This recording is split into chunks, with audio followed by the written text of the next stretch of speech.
اوس پاغي کې ډېر تحریفونه شوي دي. قرآن په خپل سینه کې محفوظ کړی دی او یاد کړی دی. د دوی توجه بل طرف ته شوې ده. نو الله تعجب کوي په داسې خلکو باندې.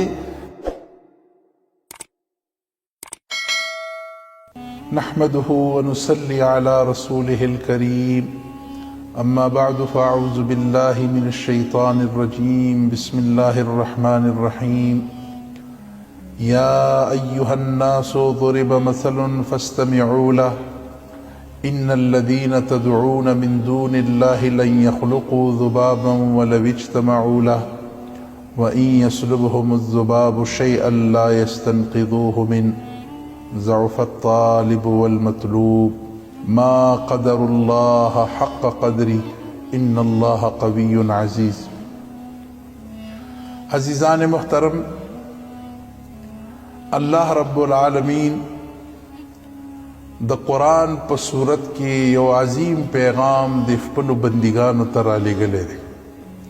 دا شرف د دې امت د جناب محمد رسول الله صلی الله علیه وسلم دی چې الله رب العالمین دې امت ته د رسول الله صلی الله علیه وسلم په ذریعه چې کوم کتاب رالیږلی دی د هغې ذمه الله اخیستې ده.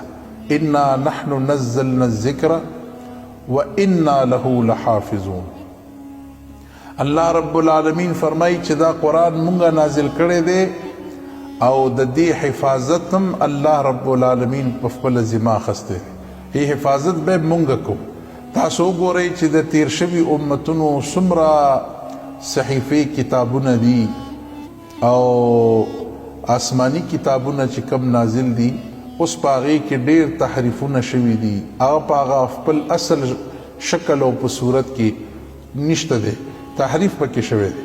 او یو قرآن دی ماشاءالله چې د شرق نه غرب پورې چې څومره دنیا وطن دی چې قرآن څنګه په پاکستان کې دی داسې د دنیا په ټول عالم کې یو شان نسخې د قرآن پرتې دي. دا معجزه د قرآن ده. بله معجزه دا ده چې د یو شپږو اوو کالو ماشوم نه واخلی تر سلو کالو نه لوی بزرګ چې دی د هغه په دې قرآن په خپل سینه کې محفوظ کړی دی او یاد کړی دی. عزیزان محترم، قرآن ډېرې خبرې چې دا کم تعلیمات د الله دي بېشکه چې د انسانانو د طرف نه لږ غفلت دی د دې قرآن طرف ته د دوی پام توجه نشته. څومره عالم تاسو وګورئ چې پریشان دی او دا عالم چې په تکالیفو کې دی ټول انسانیت په تکلیف کې دی. وجوهات دا دي چې انسانان د الله رب العالمین د طرف نه د الله رب العالمین په ځای باندې د دوی توجه بل طرف ته شوې ده. حدیث شریف کې راځي چې کله یو انسان وای چې دې چرته ځي د دې خپل حاجتونو ضرورتونو د پوره کولو پسې بل چا پسې ځي، د عقیدې نه کمزوری وای الله رب العالمین د ده په دې عمل باندې مسکی شي چې دا زما بنده څومره بد نصیبه دی. د ده د حاجتونو پوره کولو والا ذات خو الله رب العالمین دی چې د دې تکلیف نه دی لري. امن یجیب المضطر اذا دعاه ویکشف السوء.